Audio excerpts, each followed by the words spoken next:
Hello everyone, welcome back to our YouTube channel RNCC Nursing Online Coaching and Online Test Series। तो अभी से अपनी जो classes रहेगी वो रहेगी निम्हांस के बेसिस के ऊपर।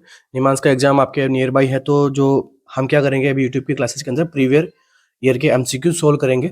साथ में उन एमसीक्यूज के जो टॉपिक है उनको अपन स्लाइटली डिस्कस करेंगे, ताकि अगर लगता है कि हाँ इसमें से ये एमसीक्यू बन सकता है तो वो अपन देखेंगे। और इस प्रकार से अपनी जो आने वाली क्लासेस रहेगी।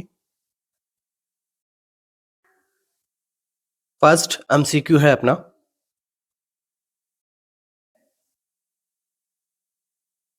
Which of the following symptom may occur with a phenytoin level of 32 mg DL? ठीक है, तो फिनेटोइन का लेवल अगर 32 mg पर DL होता है तो यहाँ पे कौन सा प्रकार का किस टाइप के सिम्टम्स जो है आपको यहाँ पे दिखाई देंगे। अटेक्सिया कन्फ्यूजन होगा पेशेंट को, सोडियम का डिप्लेशन होगा, टॉनिक क्लोनिक सीजर्स आएंगे, यूरिनरी इनकॉन्टिनेंस होना शुरू हो जाएगा। ठीक है, किसके बारे में पूछ रहा है आपको? फिनेटोइन का। अगर फिनेटोइन का लेवल कितना बताया 32 mg पर DL होगा तो किस प्रकार के सिम्टम्स आपको दिखाई देंगे, पेशेंट में अकर होंगे। तो क्या रहेगा इसका आंसर?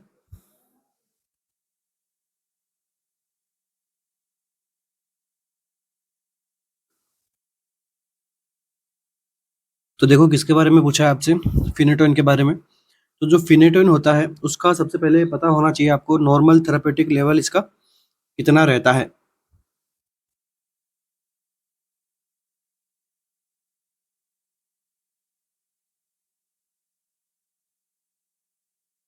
फिनेटोइन का नॉर्मल थेरापेटिक लेवल जो रहता है वो रहता है 10 to 20 mg पर DL।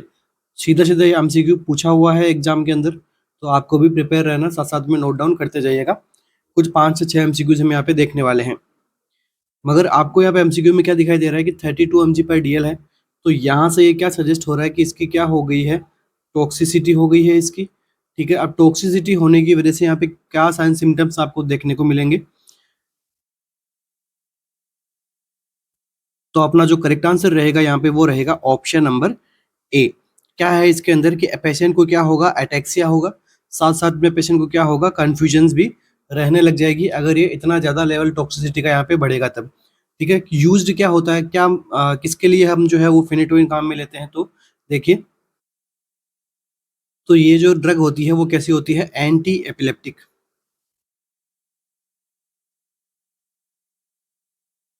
या फिर हम कह सकते हैं एंटी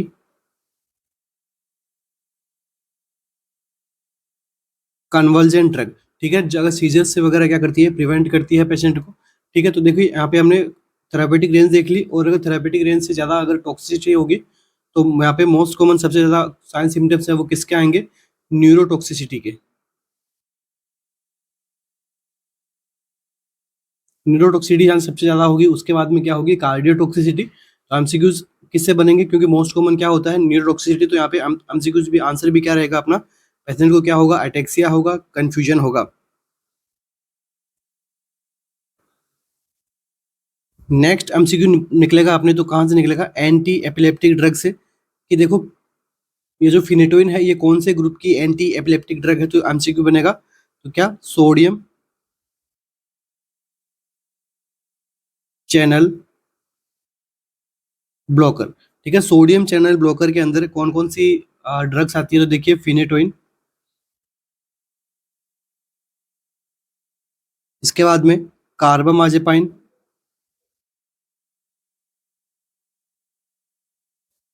नेक्स्ट सोडियम वेलपोरेट, इसके बाद में लास्ट लेमोट्राइजिन।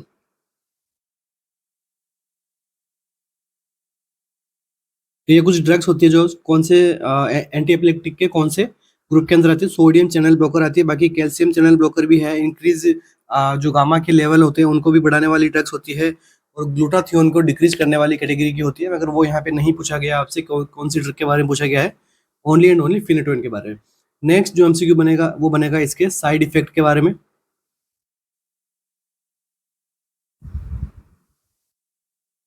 साइड इफेक्ट,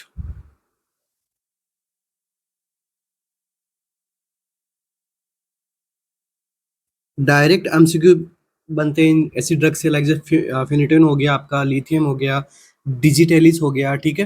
तो इस प्रकार की ड्रग से एमसीक्यू बनते हैं और रिपीटेडली बनते हैं, ठीक है। अच्छे एमसीक्यूज भी बनते हैं, जैसे अपन जैसे अभी अपन क्या कर रहे हैं, एंक्लेक्स के एमसीक्यू सॉल्व कर रहे हैं, तो यहाँ पर भी काफ़ी जैसे सिनेरियो बना बना के एमसीक्यूज पूछे गए हैं। तो देखिए साइड इफेक्ट की हम बात करें तो खूब सारे साइड इफेक्ट आते हैं, मगर मेन जो जहाँ से एमसीक्यू बनता है वो अपन देखेंगे। तो सबसे पहले क्या हो सकता है, अर्ली एंड लेट का नहीं बता रहा हूँ, हम वन बाय वन यहाँ पे डिस्कस कर रहे हैं, ठीक है। हिरसुटिज्म।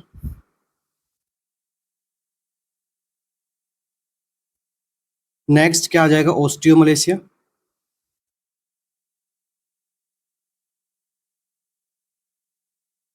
नेक्स्ट टेराटोजेनिस होती है ये,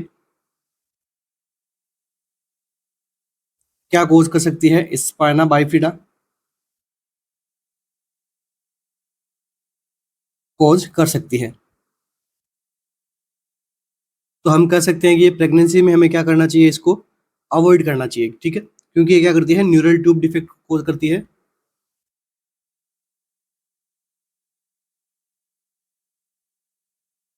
अब देखिए यहीं से एमसीक्यू बनेगा कि न्यूरल ट्यूब डिफेक्ट कोज करने वाली मैक्सिमम एंटी एपिलेप्टिक ड्रग कौन सी है, तो यहाँ पर जो आंसर आपका फिनेटोइन नहीं रहेगा, यहाँ पर आंसर रहेगा सोडियम वेलपोरेट।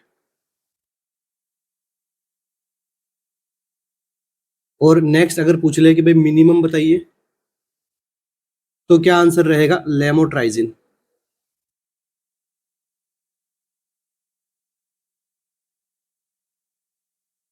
नेक्स्ट देखिए वापस आते हैं अपन फिनेटोइन के ऊपर। फोर्थ जो इसका साइड इफेक्ट रहेगा वो रहेगा एनीमिया। एनीमिया में भी आपको पूछ ले कौन से टाइप का एनीमिया कोज करवाती है, तो आंसर क्या रहेगा, मेगालोब्लास्टिक एनीमिया।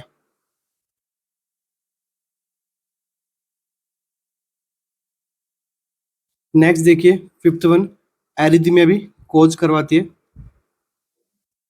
अगर इसका टॉक्सिक डोज में पहुंच जाता है तो ये। सिक्स हम बात करते हैं, इनहिबिट इंसुलिन रिलीज। तो ये ड्रग क्या करवा सकती है, तो हाइपरग्लाइसीमिया। इंसुलिन जब कम रिलीज होगा तो बॉडी में ग्लूकोज लेवल जो है वो बढ़ेगा, तो किसकी वजह से होता है ये, फिनिटोइन की टॉक्सिसिटी की वजह से या फिर हाई डोज की वजह से ऐसा देखने को मिलेगा। सेवंथ नंबर की हम बात करें तो क्या कोज कर सकता है, गम हाइपरट्रोफी।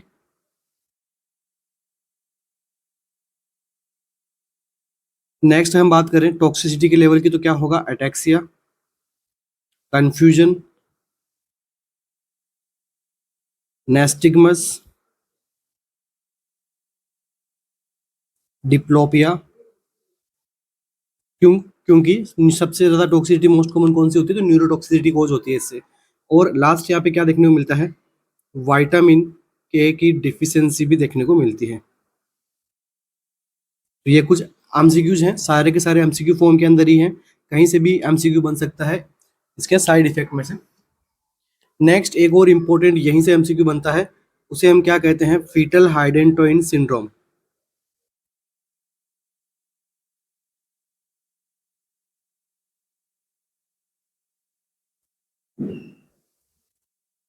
क्या होता है फीटल हाइडेंटोइन सिंड्रोम, तो देखिए किस कौन सी ड्रग की वजह से होता है, तो फिनेटोइन की वजह से होता है। अगर प्रेगनेंसी के टाइम के अंदर जो मदर यूज कंज्यूम करती है तो इससे क्या हो सकता है बच्चे के अंदर, फीटल हाइडेंटोइन सिंड्रोम। अब इसके अंदर क्या क्या होता है, तो देखिए क्लैप्ट लिप होता है इसके अंदर, and palate. Next microcephaly. Next hypoplastic phalanges, जो इसकी फैलेंजीज होती है वो यहाँ पे किस देखने को मिलेगी, कम डेवलप मिलेगी, ठीक है। तो ये अपने जो क्या पढ़ रहे थे अपन अभी, साइड इफेक्ट पढ़ रहे थे किसके, फिनेटोइन के, ठीक है। तो इतने सारे साइड इफेक्ट्स हमें देखने को मिलते हैं और ड्रग भी हमने पढ़ ली कौन सी, फिनेटोइन। सबसे पहला इसका आंसर देखा था, क्या था करेक्ट आंसर, की अटैक्सिया कन्फ्यूजन होता है। इसके बाद में थेरापेटिक लेवल हमने जाना इसका, उसके बाद में कौन सी कैटेगरी की ड्रग है और कौन से कैटेगरी में कौन से ग्रुप की ड्रग है, कौन से ग्रुप के अंदर और कौन कौन सी ड्रग्स आती है उसके बारे में हमने देखा, और इसके देख लिया हमने साइड इफेक्ट। नेक्स्ट एमसीक्यू अपना,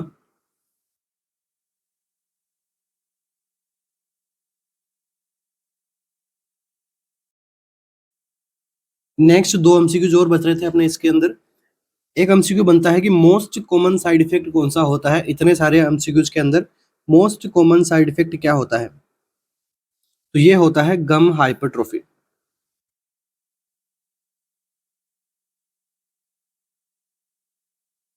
सीधा सीधा एमसीक्यू बना हुआ है। इसके बाद में कई बार ये भी पूछते हैं कि जो एनीमिया होता है वो कौन सा होता है, तो मेगलोब्लास्टिक एनीमिया होता है। इसका क्या रीजन होता है मेगलोब्लास्टिक एनीमिया होने का, तो देखिए मेगलोब्लास्टिक एनीमिया का रीजन ये है कि ये क्या करती है, फिनेटोइन क्या करती है, फिनेटोइन डिक्रीज द फोलेट एब्जॉर्प्शन। ठीक है, फोलेट का ये क्या करवाती है, एक्सक्रीशन करवाती है बॉडी में से। इसलिए जो पेशेंट को क्या होता है मेगालोब्लास्टिक एनीमिया देखने को मिलता है। तो दो एमसीक्यूज अपने बचे हुए थे। ए क्लाइंट विद सब ड्यूरल हिमेटोमा, सब ड्यूरल हिमेटोमा है क्लाइंट को, वॉज गिवन मैनिटोल, जिसको क्या दिया गया है, मैनिटोल दिया गया है टू डिक्रीज, क्या डिक्रीज करने के लिए, इंट्राक्रेनियल प्रेशर। ठीक है, तो आपको आंसर मिल गया एक एमसीक्यू का कि भाई मैनिटोल क्या काम करता है, तो मैनिटोल करता है आपका इंट्राक्रेनियल प्रेशर को डिक्रीज करने में हेल्प करता है। विच of the following result would best show the mannitol was effective. Options में से कौन सा ऐसा ऑप्शंस आपको देख के से लगेगा कि जो मैनिटोल जो हमने दिया है वो बेस्ट इफेक्टिव रहा है। कई बार एमसीक्यू बनता है आपका मैनिटोल से रिलेटेड। तो देखिए अपने ऑप्शंस क्या क्या है, यूरिन आउटपुट बढ़ेगा, pupils are 8 mm and non reactive, pupils 8 mm की हो चुकी है और अभी नॉन रिएक्टिव है लाइट के। Systolic blood pressure remains at 150 mm मर्जी, कि ब्लड प्रेशर जो है वो 150 mm मर्जी है, कौन सा, सिस्टोलिक वाला। Blood urine nitrogen and creatinine level returns to normal, BUN और क्रिएटिनिन लेवल जो है वो वापस से नॉर्मल आ जाएंगे अगर हम मैनिटोल देंगे तो यहाँ पे आपसे क्या पूछा है कि मैनिटोल की इफेक्टिविटी देखने को लिए आप क्या असेस करोगे, ये आपसे पूछा गया है।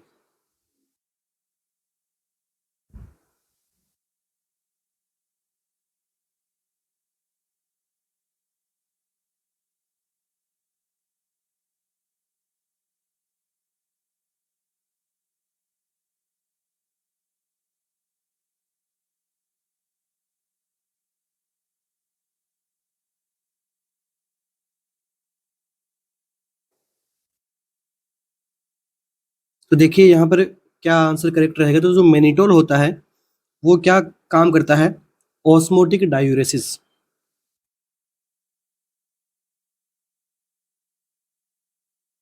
मैनिटोल क्या काम करता है, तो ऑस्मोटिक डायूरेसिस का काम करता है। मीनिंग ये क्या करता है, बॉडी के जो फ्लूइड को क्या करता है, एक्सक्रिएट करता है। ठीक है, किस प्रकार से आईसीपी को कंट्रोल करेगा, तो देखिए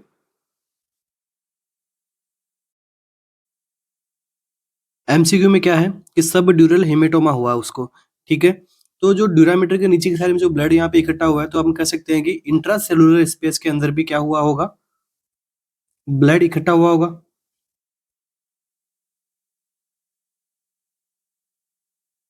या फिर फ्लूइड यहाँ पे आके क्या हो गया, जमा हो गया, हेमेटोमा बन गया। तो अभी जब हम मैनिटोल देंगे तो क्या होगा, ये इंट्रा सेलुलर स्पेस का जो फ्लूइड है वो इसके अंदर मिक्स हो जाएगा वेसल्स के अंदर, फिर ये इसके थ्रू कंसंट्रेशन ग्रेडियंट के थ्रू यहाँ पे क्या होगा, वर्क करेगा।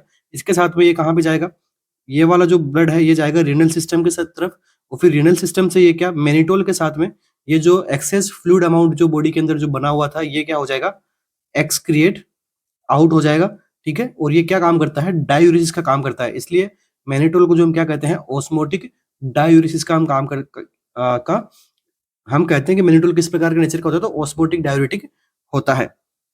और ये जब इंट्रासेलुलर जो स्पेस के अंदर फ्लूइड बढ़ेगा तो ऑटोमेटिकली क्या करेगा, अंदर के जो ब्रेन के कंपार्टमेंट है उसके ऊपर प्रेशर अराइज होगा। तो जब ये जो ब्लड वॉल्यूम यहाँ से कम होगा तो स्पेस बढ़ेगा। ठीक है, इस ब्रेन को फैलने के लिए स्पेस मिलेगा अच्छे से। तो फिर क्या होगा, इंट्राक्रेनियल प्रेशर भी जो है वो क्या होगा, स्टेबल होगा, वापस से मेंटेन हो जाएगा। तो यहाँ पे क्या हुआ था, यूरिन आउटपुट बढ़ रहा था रीनल फ्लो के थ्रू। तो आंसर क्या रहेगा अपना, ऑप्शन नंबर 1 यहाँ पे क्या रहेगा, यूरिन आउटपुट जो है वो इंक्रीज होगा। नेक्स्ट देखिए एमसीक्यू मैनिटोल से ही, कि जो मैनिटोल है वो क्या है, ऑस्मेटिक डायूरेटिक नेचर का जो होता है, ये आप सभी को पता है। इसके अलावा मैनिटोल जो है वो मेटाबोलाइज नहीं होता है,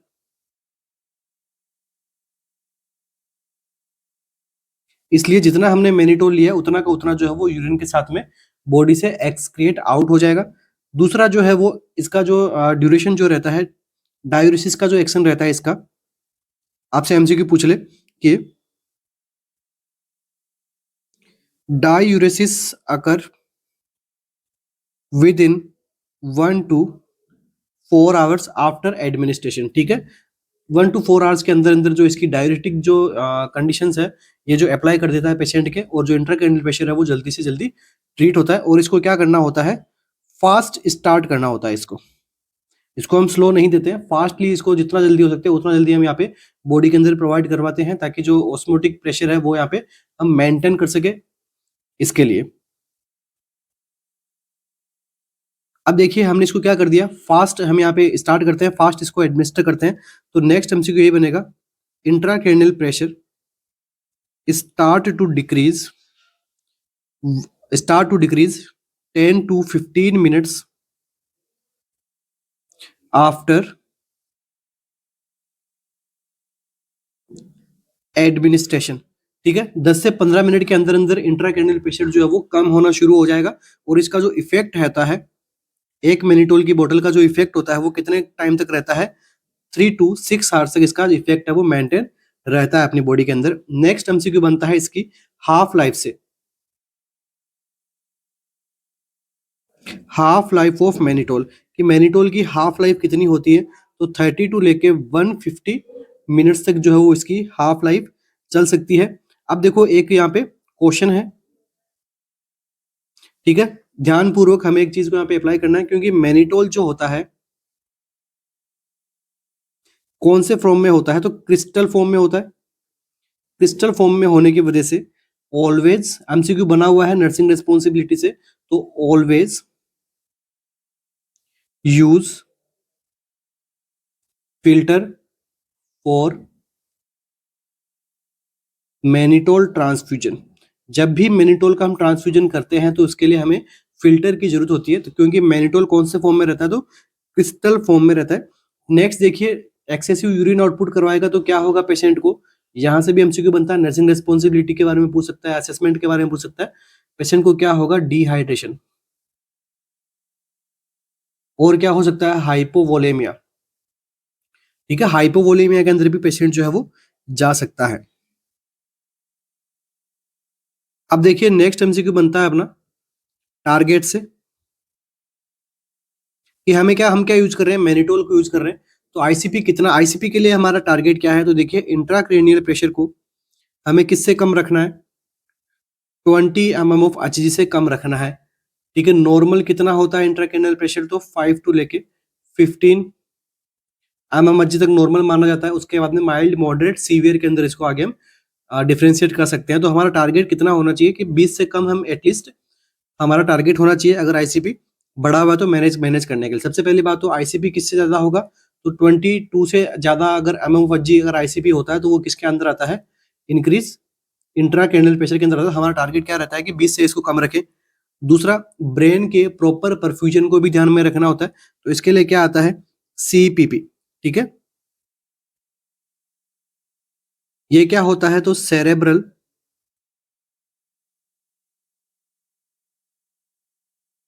परफ्यूजन प्रेशर, ठीक है। सेरेब्रल परफ्यूजन प्रेशर भी जो है वो कितना होना चाहिए मिनिमम, ठीक है, या फिर कितना सा मेंटेन रखना होगा ताकि हमारी बॉडी के अंदर, ब्रेन के अंदर जो है प्रॉपर तरीके से ब्लड सप्लाई होगी। तो इसका भी एमसीक्यू बनता है अपने, ये इसका लेवल कितना रहना चाहिए, मोर देन 70 mm अजी तक इसका होना चाहिए। निकालोगे कैसे सेरेब्रल परफ्यूजन प्रेशर को, तो देखिए इसका फॉर्मूला होता है, क्या होता है, cerebral perfusion pressure is equal to mean arterial pressure minus ICP. ये क्या होता है, इसका फॉर्मूला होता है।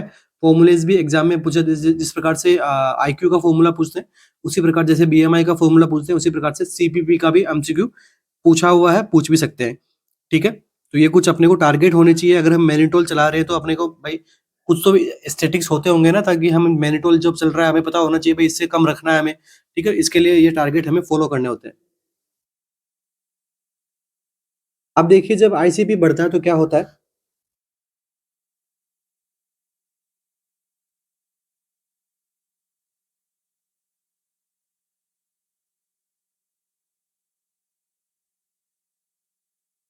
इंट्राक्रैनियल प्रेशर इंक्रीज हो गया। सबसे पहले तो नॉर्मल कितना होता है, तो नॉर्मल होता है 5 to 15 mm ऑफ Hg। इसके बाद में रेंज आती है 15 to 20, ये क्या होता है, माइल्ड होता है। इसके बाद में next 21 to 30 moderate, and more than 35 किस में आता है, सीवियर कैटेगरी के अंदर आता है, आईसीपी के अंदर। तो हमें नॉर्मल से ऊपर यहाँ पे क्या होता है, धीरे धीरे प्रेशर अराइज होने लगता है, मगर कॉम्प्लिकेशंस या फिर साइन सिम्टम्स कब आने शुरू होते हैं, जब ये 21 to 30 के अंदर मॉडरेट में पहुंच जाता है। इसलिए टारगेट क्या रहता है अपना, 20 से कम रखना होता है। आगे यहाँ तक समझ में। नेक्स्ट देखिए कौन कौन से क्लिनिकल फीचर्स आएंगे अगर यहाँ पे आईसीपी बढ़ा, तो एमसीक्यू बनेगा, वही अपन देखेंगे। एक होता है देखो कजिंग ट्रायड।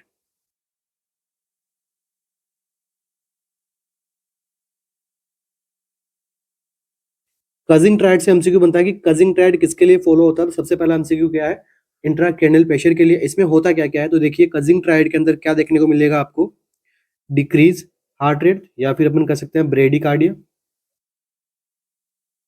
ट्रायड मीन्स 3 इस प्रकार के सिम्टम्स जो स्पेशली इसी कंडीशन के अंदर देखने को मिलते हैं। नेक्स्ट देखिए इरेगुलर रेस्पिरेशन, इसके बाद में वाइड पल्स प्रेशर।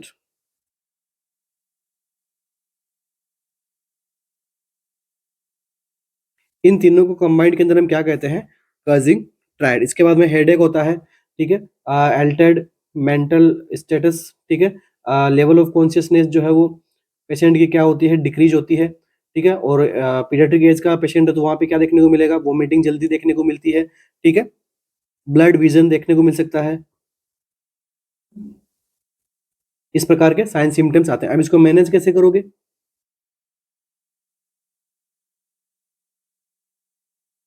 मैनेजमेंट के लिए सबसे पहले हम बात करते हैं, तो सर्जिकली की अगर हम बात करें, मैनिटोल के बारे में हमने पढ़ लिया है, तो सर्जिकली की हम बात करें तो क्या कर सकते हैं अपन, यहाँ पे वेंट्रिकुलोस्टोमी कर सकते हैं।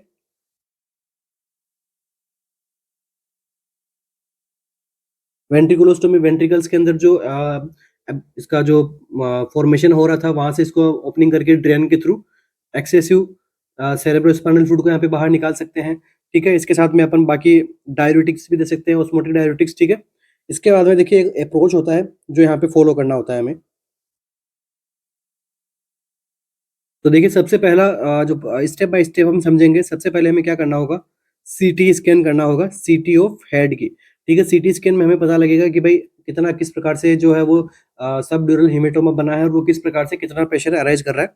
इसके बाद में हम क्या कर सकते हैं, अगर सीएसएफ बढ़ रहा है तो हम क्या कर सकते हैं, वेंट्रिकुलोस्टोमी कर सकते हैं, ठीक है। ड्रेन यहाँ पे डाल सकते हैं। अगर सर्जिकल की बात हो रही है तो अगर से मेडिकली भी ट्रीट करते हैं पहले, उसके बाद में सर्जिकल अप्रोच कर रहे हैं। मगर मैं यहाँ पे जैसे मैंने यहाँ पे लिख दिया तो मैं इसको यहाँ यहीं पे लिंक कर रहा हूँ ताकि कंफ्यूजन ना रहे।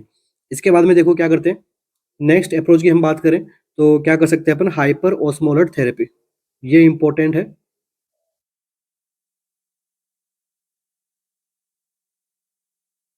हाइपर ऑस्मोलर थेरेपी, इसके अंदर क्या आता है, एक तो आता है मैनिटोल अपना, जिसके बारे में हमने पढ़ा है अभी, ठीक है। इसके बाद में हाइपर ऑस्मोटिक हाइपरटोनिक सेलाइन भी हम काम में लेते हैं।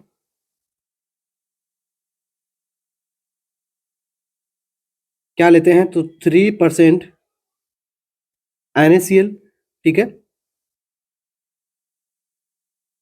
क्या रहेगी डोज इसकी, तो 4 ml पर केजी के हिसाब से हम क्या करते हैं, पेशेंट को यहाँ पे प्रोवाइड करवाते हैं। इसके बाद में नेक्स्ट अप्रोच, यहाँ पे मैनिटोल हमने प्रोवाइड करवा दिया। मैनिटोल का भी अगर आपको डोज पूछ ले कि किस रेट से हम देंगे, तो 0.25 से लेके 1 ग्राम पर केजी, ठीक है, इंट्रावेनियसली रूट से हम देते हैं। एमसीक्यू बन सकता है यहाँ से भी, प्लीज मेरे साथ साथ में नोट डाउन करते जाइएगा।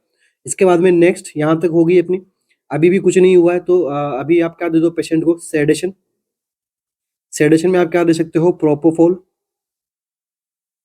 ये सारे के सारे हॉस्पिटल्स के अंदर जो अप्लाई होने वाली जो प्रैक्टिस में आते हैं, सारे के सारे टॉपिक वहाँ के हैं, ठीक है। अपने इमरजेंसी के सारे टॉपिक्स अपन साथ साथ में पढ़ रहे हैं और अनक्लेक्स के हम क्या कर रहे हैं, एमसीक्यू सोल्व कर रहे हैं यहाँ पे।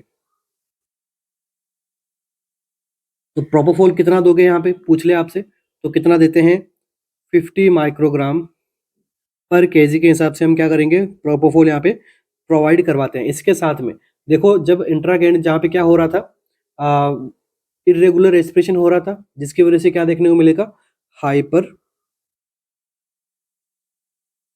कार्बिया। तो हाइपर कार्बिया की प्रॉब्लम से प्रिवेंट करने के लिए हमें यहाँ पे क्या करना पड़ेगा, हाइपर वेंटिलेशन। पेशेंट को हाइपर वेंटिलेट करेंगे। इसके बाद में अभी भी ट्रीटमेंट नहीं हुआ है तो हम क्या करेंगे, लास्ट में सर्जिकल उसका ट्रीटमेंट करेंगे, सर्जिकल डीकम्प्रेशन करेंगे। कि हेमेटोमा बना, हेमेटोमा से क्या हो रहा था, कंप्रेशन लग रहा था ब्रेन के ऊपर, तो हम क्या करेंगे, हेमेटोमा को बाहर निकाल देंगे, ठीक है, और वहां से जो कंप्रेशन है वो हम क्या कर देंगे, रिमूव कर देंगे। तो ये सारा जो प्रोसीजर होता है, सारा हॉस्पिटल्स के अंदर, इमरजेंसी सेटिंग्स के अंदर, आफ्टर सर्जरी वगैरह, ये सब चीजें हम वहाँ पे फॉलो करते हैं। तो आपका जो टॉपिक का जो हमने पढ़ा है, ये सारी चीज अप्लाई होती है हॉस्पिटल के अंदर, ठीक है। थ्योरी भी है इसके अंदर, और थ्योरी के साथ में किस प्रकार से क्या अप्लाई करते हैं, क्या इसकी स्टेप्स रहती है, सारे उसके अकॉर्डिंग जो है हमने यहाँ पे एक एक चीज हमने सीखने की कोशिश की है। एक टारगेट के बारे में आपको ध्यान रखना, टारगेट मत भूलना, क्योंकि यहाँ से पूछा भी जाता है एग्जाम के अंदर। चलिए नेक्स्ट एमसीक्यू अपना,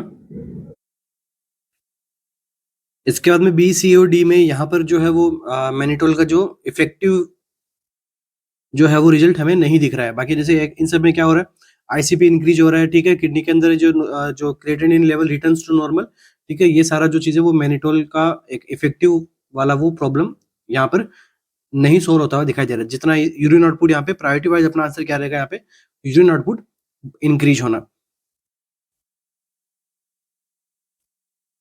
A client with a subdural hematoma becomes restlessness, confused with dilation of ipsilateral pupils। ठीक है, क्लाइंट को वापस क्या हुआ है, सबड्यूरल हेमेटोमा हुआ है, और अभी वो कैसा है, रेस्टलेसनेस है, उसके अंदर कंफ्यूज्ड है, और प्यूपिल्स जो इप्सिलेटरल प्यूपिल है, वो एक प्यूपिल क्या है उसकी डायलेट है, ठीक है, डायलेशन है उसका।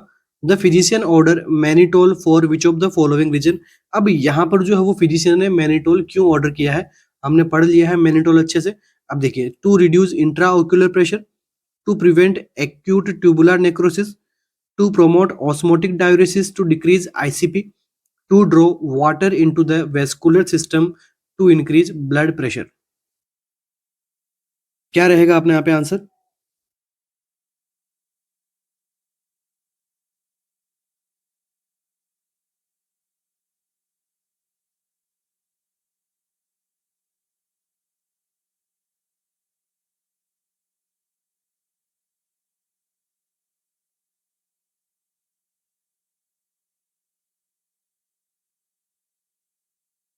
तो देखिए यहाँ पर अपना जो आंसर क्या रहेगा, अभी हमने पढ़ा था, to promote diuresis, to decrease ICP. Intracranial pressure को क्या करता है, मेनली डिक्रीज करने में काम आता है।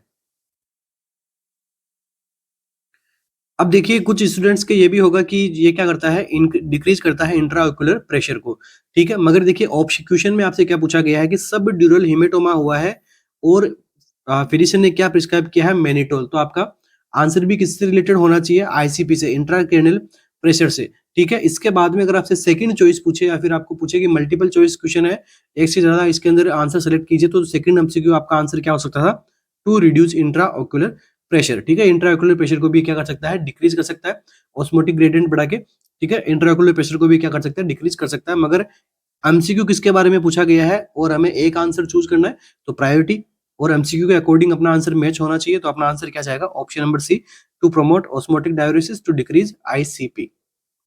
नेक्स्ट एमसीक्यू,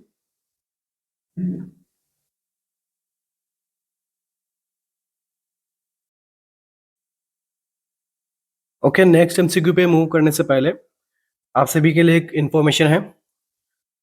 आरएनसीसी का अपना जो ऑफिशियल ऐप है, आपको प्ले स्टोर आईओएस दोनों के लिए उपलब्ध है। वहां पर हम क्या कर रहे हैं, डेली 2 लाइव टेस्ट सीरीज जो हम कंटिन्यू कर रहे हैं अभी, ठीक है। किसके लिए हो रही है, वो आपके निमहांस एग्जाम के लिए हो रही है। एकदम रियल टाइम एक्सपीरियंस होगा आपका वहाँ पे, जिस प्रकार से निमहांस जो अपना पेपर सेटअप करता है, उस प्रकार से हमने वहाँ पे अपना पेपर जो है वहाँ पे अपने सेट किए हैं, बनाए हैं आप सभी के लिए, ठीक है। जो कि आपको एक मॉर्निंग में टेस्ट देने को मिलेगा, एक टेस्ट आपको इवनिंग में देखने को मिलेगा, ठीक है। लाइव टेस्ट होंगे, ये बात ध्यान में रखना, ठीक है। बेस्ट एक्सप्लेनेशन भी आपके साथ में रहेगा, ठीक है। एक तरीके से आपका इसमें कंप्लीट रिवीजन हो जाएगा आपका। और ये जो है अपना टेस्ट का स्केड्यूल है, प्री निमांस स्पेशल 100 एमसीक्यूज का टेस्ट, ठीक है। इसके अंदर प्री निमांस के अकॉर्डिंग भी है, बाकी अपने सिस्टम वाइज भी एमसीक्यूज बनाए हुए हैं, जैसे cardio, respiratory, nervous system, endo. उसके बाद में वीकली क्या कर रहे हैं हम यहाँ पे, प्री निमांस 100 एमसीक्यूज का टेस्ट ले रहे हैं अपन यहाँ पे। उसके साथ में बाकी के अदर सब्जेक्ट के यहाँ पे टेस्ट कंटिन्यू रहेंगे। तो नेक्स्ट एमसीक्यू अपना,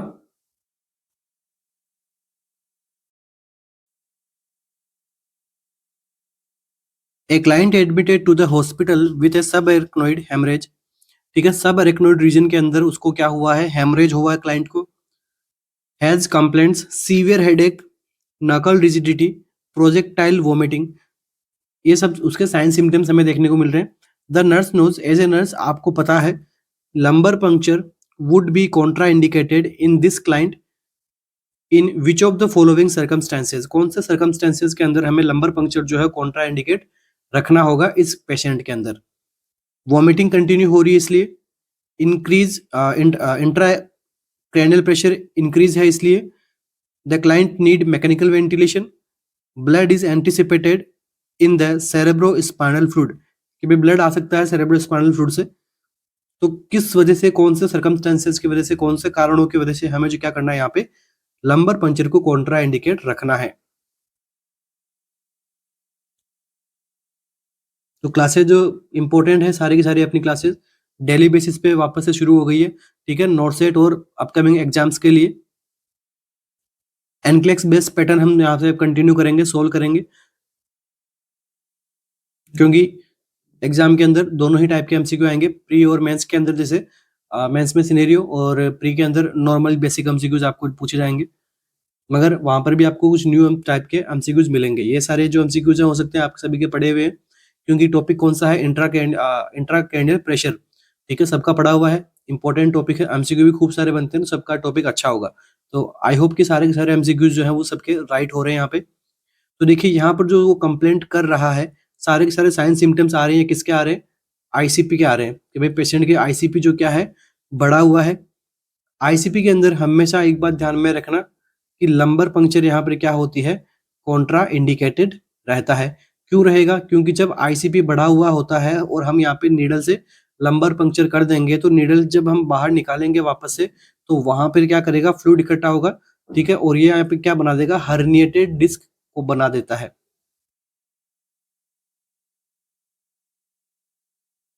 ठीक है, इस हर्निएटेड डिस्क को प्रिवेंट करने के लिए, ये भी एक बाद में जो काफी पेनफुल रहती है, इसलिए इसको हम क्या करते हैं, प्रिवेंट करते हैं, क्योंकि आईसीपी बढ़ा हुआ होता है और ये मोस्टली पेशेंट के अंदर होता है। अगर आईसीपी बढ़ा हुआ है और फिर उसके अंदर हम लंबर पंक्चर कर देते हैं, तो स्पाइनल टैप कर देते हैं, तो इसलिए हमें क्या करना है, हमारा आंसर यहाँ पे क्या करेक्ट होगा, ऑप्शन नंबर बी यहाँ पे क्या जाएगा, करेक्ट जाएगा। इंट्राक्रैनियल प्रेशर इस पेशेंट का इंक्रीज है, इस सर्कमस्टेंसेज की वजह से हमें क्या करना होगा, कॉन्ट्रा इंडिकेट रखना होगा, किसको, लंबर पंक्चर के प्रोसीजर को। तो अगेन प्रायोरिटी वाइज और बेस्ट आंसर अपना क्या रहेगा, ऑप्शन नंबर बी रहेगा। Next MCQ,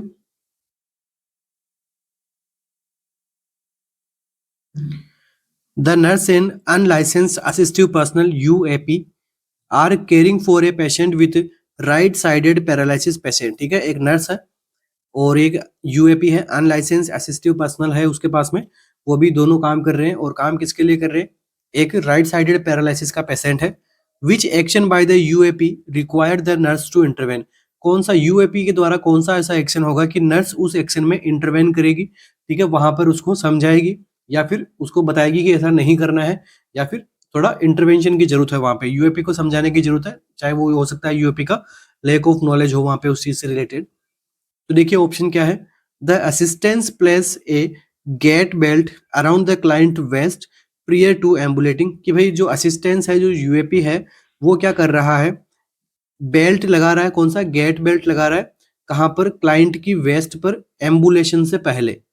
okay, the assistant place the client on the back with the clients head on the side. ठीक है, असिस्टेंस क्या कर रहा है कि क्लाइंट को जो है उसकी बैक पे लेटा रहा है और उसका हेड है वो एक साइड में कर रहा है।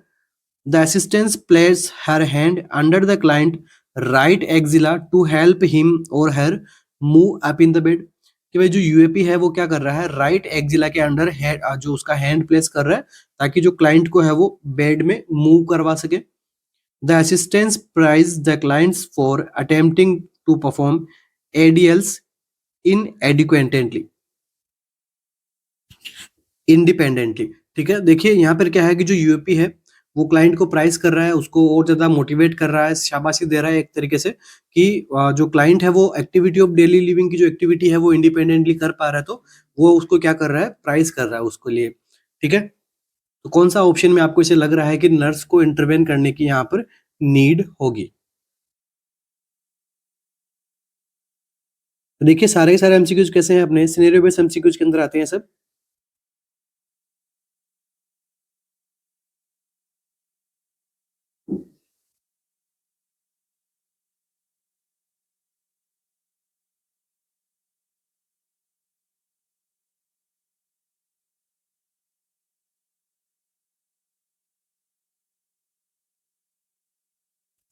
तो देखिए यहाँ पर जो हो रहा है, आंसर क्या करेक्ट रहेगा? ऑप्शन नंबर सी यहाँ पे क्या रहेगा, करेक्ट रहेगा। क्यों रहेगा? क्योंकि देखो राइट साइड में उसको क्या हो रखा है, पैरालिसिस हो रखा है, और राइट साइड के अंदर ही वो क्या कर रहा है, अगर पैरालिसिस हो रहा है तो वहां पर उसका जो हैंड है वो कैसा रहेगा, या फिर उसका शोल्डर है वो कैसा रहेगा, फ्लैसिड रहेगा, पहले से वीक रहेगा, फ्लैसिड रहेगा। अब वो क्या, अगर राइट एक्सिला के अंदर ही वो वापस से अपना हैंड को रखेगा तो हो सकता है उसका शोल्डर क्या कर जाए,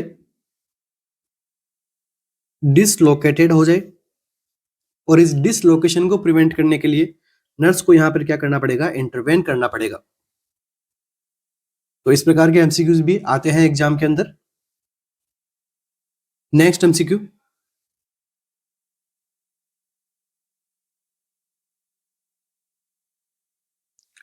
विच of the following value is considered normal for ICP? कौन सी वैल्यू जो है वो इंट्राक्रेनियल प्रेशर की एक नॉर्मल वैल्यू कंसिडर की जाएगी? 0 to 15 mm H G, 25 mm of H G, 35 to 45 mm of H G, या फिर 120 to 80 mm of H G.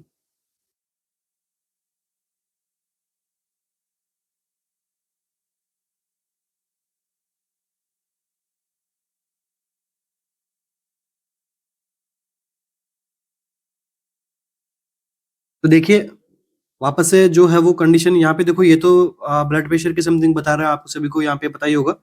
और इन ये वाला एमसीक्यूज भी मैंने सोल्व करा दिया है, आईसीपी के बारे में नॉर्मल वैल्यूज का मैंने बताया। कौन सा बेस्ट आंसर होगा? देखो जीरो तो होता नहीं है, ठीक है, तो बेस्ट आंसर हमें जानना है, तो क्या रहेगा? Option number A, 0 to 15। ठीक है, तो यहाँ से अगर 2 है तो मतलब वो अपना ठीक ही माना जाएगा, ऐसा नहीं कि गलत है। ठीक है, बाकी देखिए 25 तो अब हाई है, 35 to 45 भी हाई है, और 120/80 तो ऐसा होता ही नहीं है। तो बेस्ट आंसर की बात कर रहे हैं, देखो इसीलिए मैंने इस एमसीक्यू को रखा है यहाँ पे, ताकि आप जो है वो थोड़ा अपने सोचने की क्षमता बढ़ाओ यहाँ पे, और थोड़ा कॉमन सेंसली सोच सको यहाँ पे। ठीक है, क्योंकि बेस्ट आंसर यहाँ की बात करें 0 to 15। ठीक है, 15 जो है वो नॉर्मल है, अगर यहाँ पे 10 to 15 होगा तो भी एकदम नॉर्मल वाली बात थी, 5 to 15 होता तो वो भी नॉर्मल है। अब नॉर्मल उसको नहीं कहेंगे, अब नॉर्मल किसको कहेंगे? अगर ये 20 या 22 से ज्यादा हो रहा है तो वो अब नॉर्मलिटी के अंदर आएगा। तो यहाँ पे नॉर्मल के बारे में पूछा आपसे, तो क्या रहेगा आपका answer? 0 to 15 mm of H G. यहाँ तक किसी का कोई डाउट नहीं रहना चाहिए। नेक्स्ट एमसीक्यू पे मूव करते हैं।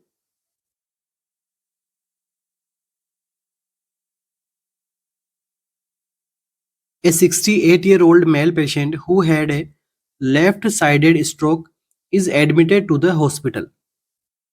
लेफ्ट साइड स्ट्रोक पे आपको फोकस करना। द पेशेंट, जब इस प्रकार के बड़े एमसीक्यू हो तो आपको एक लाइन के अंदर कोई भी एक दो वर्ड्स आपको पकड़ लेने, ताकि लास्ट तक आपके पास में उसका प्रिसाइजली छोटा एमसीक्यूज आपके पास में बन के निकल जाए। तो देखिए 68-year-old male patient who had a left-sided stroke is admitted to the hospital. The patient has right side weakness. तो देखो एमसीक्यू बन गया आपके लिए, अगर लेफ्ट साइड में स्ट्रोक होगा, ठीक है, अगर लेफ्ट साइड में स्ट्रोक होगा तो वीकनेस किस में आएगी? राइट साइड में। और अगर राइट साइड में स्ट्रोक होगा तो वीकनेस किस में आएगी? लेफ्ट साइड में। ठीक है, एक्स्ट्रा पिरामिडल फाइबर्स के बारे में आप सभी ने पढ़ा होगा, उन सब की वजह से जो है वो अपोजिट रहता है। ठीक है, अगर कोई जैसे राइट हैंडेड पर्सन है तो उसका जो लेफ्ट लोब है ब्रेन का, वो यहाँ पे क्या होगा? डोमिनेंट होता है। ये थोड़ा अपन जब आगे इसकी एनाटॉमी की कभी हम बात करेंगे, ऐसे तो मेरा ये टॉपिक कंप्लीटली करवाया हुआ है। ठीक है, किस प्रकार से चीजें जो सेटल होती है एनाटॉमिकली। ठीक है, और फिर भी अगर किसी को नहीं पता है तो आगे फिर कभी हम जैसे एनाटॉमिकली कोई एमसीक्यू आएगा तो वहां पर मैं इसको समझा दूंगा। तो देखो एमसीक्यू बन गया आपके लिए कि लेफ्ट साइड में स्ट्रोक है तो वीकनेस कौन सी साइड में आएगी, तो राइट साइड में, ये बात ध्यान में रखना। And is unable to perform activity of daily living without assistance, अब वो विदाउट असिस्टेंट अपनी डेली लिविंग एक्टिविटीज भी नहीं कर पा रहा है। The nurse providing oral hygiene to the patient and is preparing to use padded tongue blade to open the patient's mouth। Nurse को क्या करना है, अभी उसको ओरल हाइजीन देनी है, बिल्कुल डेली मॉर्निंग में जो है वो अपन को दिन में 2 to 3 टाइम जो है पेशेंट को ओरल हाइजीन प्रोवाइड करवानी चाहिए, एटलीस्ट एक बार तो होनी चाहिए अर्ली मॉर्निंग। तो अभी नर्स क्या कर रही है, एक टंग पैडेड लेके आ रही है माउथ को ओपन करने के लिए और ओरल हाइजीन करेगी। Which nursing measure is inappropriate when providing oral hygiene to the patient who had a stroke। तो स्ट्रोक वाले पेशेंट के लिए कौन सा ऐसा ऑप्शन है जो इनअप्रोप्रिएट रहेगा जब हम ओरल हाइजीन प्रोवाइड करवा रहे हैं। तो यहाँ तक आगे समझ में 5 से 6 वर्ड्स को मैंने यहाँ पे अंडरलाइन किया है, वही आपका एमसीक्यूज है। अब देखिए ऑप्शंस की बात करते हैं। Place the client on the back with small pillow under the head, कि क्लाइंट को जो उसकी बैक पे लेटा दीजिए और जो पिलो है वो उसके हेड पे लगा दीजिए। Keeping portable suction equipment at the bed side, कि भाई पोर्टेबल सक्शन यूनिट को जो है वो बेड साइड के पास में रखिए। Opening the clients mouth with padded tongue blade, कि जो क्लाइंट का जो माउथ है वो पैडेड टंग ब्लेड के साथ के मदद से उसको ओपन कीजिए। Cleaning the clients mouth and teeth with A toothbrush, toothbrush से आप जो है क्लीन कीजिए। तो कौन सा ऐसा ऑप्शन आपको ऐसा लग रहा है कि यहाँ पर वो इनअप्रोप्रिएट होगा। तो देखो जो लेंथी एमसीक्यूज होते हैं वो सबसे ज्यादा इजी एमसीक्यूज होते हैं, बस हमें क्या होता है कि उसकी थोड़ी लैंग्वेज समझनी होगी, आराम से हम जो एमसीक्यू सोल्व कर पाएंगे। अभी मैं बताऊंगा किस प्रकार से, ठीक है। अगर सोल्व आपने कर चुके हो तो आपके लिए बहुत बहुत, आप अपनी अच्छी प्रिपरेशन पे चल रहे हो, ठीक है, कंटिन्यूटी बनाए रखिएगा। चलिए आंसर की हम बात करें तो देखिए यहाँ पर आंसर क्या करेक्ट रहेगा, ऑप्शन नंबर 1 यहाँ पे करेक्ट रहेगा। क्यों रहेगा, क्योंकि हम कर क्या रहे हैं, उसको ओरल हाइजीन कर रहे हैं। दूसरा, उसके राइट साइड में क्या है, उसको वीकनेस है। तो जब पेशेंट को राइट साइड में वीकनेस है तो उसको हम बैक पे ओरल हाइजीन के टाइम पे नहीं लेटाएंगे। कौन सी पोजीशन देंगे उसको अपन, साइड लाइन पोजीशन, ताकि जो भी ओरल हाइजीन के टाइम पे जो भी सिक्रेशंस आए वो अगर उसके राइट साइडेड के थ्रोट के थ्रू जाएंगे या फिर उसके हो सकता है कि वो उसका स्वेलोइंग एबिलिटी भी डिक्रीज होगी। एक साइड के अंदर तो प्रॉपर उसकी वीकनेस ही है, ठीक है, राइट साइड ऑफ फेस भी उसका वीक होगा, राइट साइड ऑफ चेस्ट भी सारी चीजें वीक होगी उसकी। तो यहाँ पर ओरल हाइजीन के टाइम पे हो सकता है वो एस्पिरेट कर जाए, तो यहाँ पर उसको हम साइड लाइन पोजिशन देंगे, ठीक है। इसलिए अपना जो ऑप्शन नंबर 1 है यहाँ पे क्या हो रहा है, गलत हो रहा है। बाकी ऑप्शन नंबर बी, सी और डी यहाँ पे एकदम करेक्ट है, ये सब चीजें होनी चाहिए। केवल नहीं होना चाहिए तो क्या, बैक पे नहीं होना चाहिए और राइट साइड, मतलब एक साइड लाइन में पर्सन को जो है हमें रखना है। तो यहाँ तक किसी की कोई डाउट नहीं है। चलिए,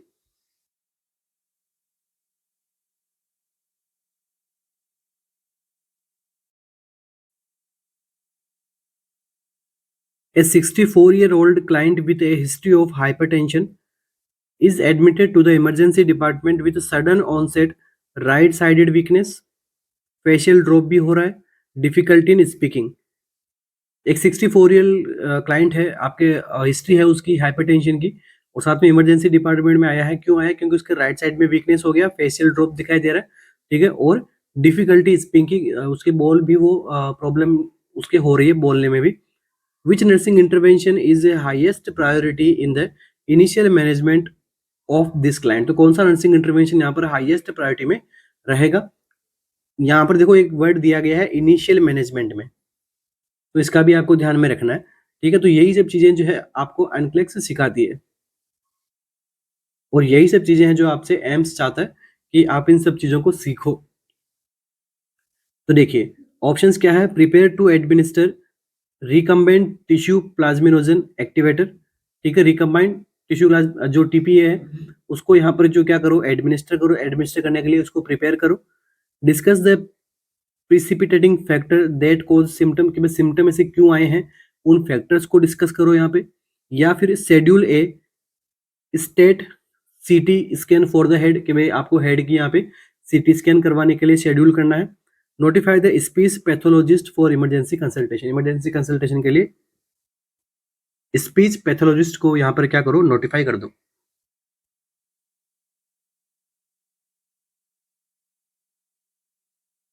क्या रहेगा आंसर?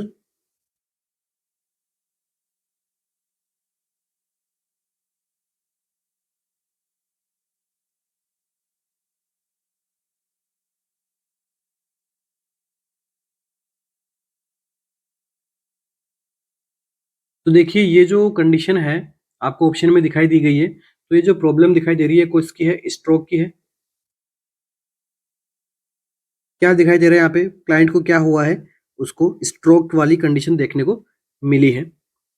तो अब यहाँ पर स्ट्रोक है, स्ट्रोक के आपको साइन सिम्टम्स भी बताए गए हैं। स्ट्रोक की क्लास हम नेक्स्ट सेशन के अंदर लेंगे, ठीक है। और शौक मैंने कंप्लीटली यूट्यूब के ऊपर पढ़ाया हुआ है, इसलिए अगर यहाँ पे आज अपने 1-2 एमसीक्यूज भी थे शौक के, या फिर कल आएंगे अपने पास में एमसीक्यू, तो शौक मेरा कंप्लीटली यूट्यूब पे पढ़ाया हुआ है। तो शौक के बारे में मैं ज़्यादा डिस्कस नहीं करूंगा, क्योंकि पहले से डिस्कस एकदम मैंने अच्छे से खोल के एकदम एक एक चीज़ को पढ़ाया मैंने कि कौन सा शौक होगा तो किस प्रकार के साइन सिम्टम्स आएंगे, कौन से पैरामीटर सब नॉर्मल होंगे, सब पढ़ाया मैंने। स्ट्रोक है, स्ट्रोक के लिए अपन नेक्स्ट क्लास में स्ट्रोक पढ़ूंगा, मगर आज ये एक एमसीक्यू आपको सोल्व करवा के जा रहा हूँ स्ट्रोक का। नेक्स्ट में मैं इसको डिस्कस करूंगा। तो देखिए स्ट्रोक के साइन सिम्टम्स यहाँ पे आ रहे हैं। अब देखो यहाँ पे इनिशियल मैनेजमेंट आपको ऑप्शन के अकॉर्डिंग क्या लग रहा है? अगर किसी ने स्ट्रोक थोड़ा भी पढ़ा होगा तो देखो स्ट्रोक दो टाइप के होते हैं। एक होता है इस्चेमिक, एक होता है हेमरेजिक। अब देखो इन दोनों का ट्रीटमेंट जो है वो क्या करता है, वेरी करता है, एक दूसरे से अलग अलग होता है, ठीक है। अगर देखिए हेमरेजिक स्ट्रोक था और आपने क्या कर दिया, आरटीपीए चला दिया, तो वहां पर वो प्रॉब्लमेटिक हो जाएगा। इस्चेमिक के अंदर अलग ट्रीटमेंट होगा, हेमरेजिक के अंदर अलग ट्रीटमेंट होगा। तो इस ट्रीटमेंट को यहाँ पर हमें तो क्या बोला है इसने, highest priority in the initial management of this patient. तो सबसे पहले प्रायोरिटी किसकी होनी चाहिए कि स्ट्रोक का नेचर क्या है। तो क्या करवाओगे, scheduled for a state, state मतलब हाथों हाथ जल्दी से एकदम इमीडिएटली क्या करना है, कंप्यूटर टोमोग्राफी सीटी स्कैन करनी है हेड की। तो वहां पर आपको पता लगेगा कि जो स्ट्रोक है वो इस्चेमिक था या फिर हेमरेजिक था। उसके बाद में उसको क्या करना होता है, उसका ट्रीटमेंट हमें क्या करना है, फॉलो करना है। तो इस प्रकार से अच्छी तरीके से एमसीक्यू को पढ़ना है, सीखना है, उसके बाद में हमें आंसर करना है, ठीक है। यहाँ पे क्या पूछा है, इनिशियल मैनेजमेंट करना है हमें। सब अगर आपको पता ही नहीं होगा कि भाई प्रॉब्लम किस नेचर की है, तब तक उसका आप किस प्रकार से ट्रीट कर पाओगे। तो उसके लिए सीटी स्कैन जरूरत है। सीटी स्कैन में पता लग जाएगा कंडीशन की। उसके बाद में जल्दी से जल्दी आपको जो फास्ट प्रोटोकॉल के अकॉर्डिंग आगे सीटी स्कैन करवानी है, फिर बाद में आगे उसके अकॉर्डिंग जो है वो टिश्यू प्लाज्मिनोजन एक्टिवेटर वगैरह ये सब चीज़ें देनी है, अगर उसके अकॉर्डिंग प्रॉब्लम यहाँ पे दिखाई दे रही है तो यहाँ तक किसी को डाउट नहीं होना चाहिए। तो इसी के साथ ही आज के अपने सेशन को कंप्लीट करेंगे। तो आज के सेशन में हमने मैनिटोल पढ़ा है, आईसीपी के बारे में देखा है, इसके अलावा कुछ और एमसीक्यूज भी हमने सोल्व किए हैं, प्रायोरिटी वाइज वाले, scenario base MCQ, NCLEX base वाले, ठीक है। तो थैंक यू सो मच बने रहने के लिए। मिलते हैं अपने नेक्स्ट सेशन के अंदर। और हमारी जो टेस्ट सीरीज वगैरह आप सभी को वीडियो के अंदर बता ही दिए मैंने, तो आप उनको एक बार जरूर सजेस्ट कर सकते हैं खुद के लिए भी और अपने फ्रेंड्स के लिए भी, उनके साथ भी शेयर कीजिए। और जो भी नए स्टूडेंट्स यहाँ पे हमारे साथ में जुड़े हैं आरएनसीसी के ऑफिशियल ऐप से, यूट्यूब चैनल से, तो चैनल को सब्सक्राइब जरूर करके जाएगा। और कुछ डाउट्स वगैरह हो तो जरूर हमें कमेंट्स के अंदर बताइएगा, तो वहाँ पर जो है हम ट्राई करेंगे कि आपके डाउट्स को वहाँ पे सॉल्व किया जा सके। तो wish you all the best, thank you so much, मिलते हैं अपने नेक्स्ट सेशन में, थैंक यू।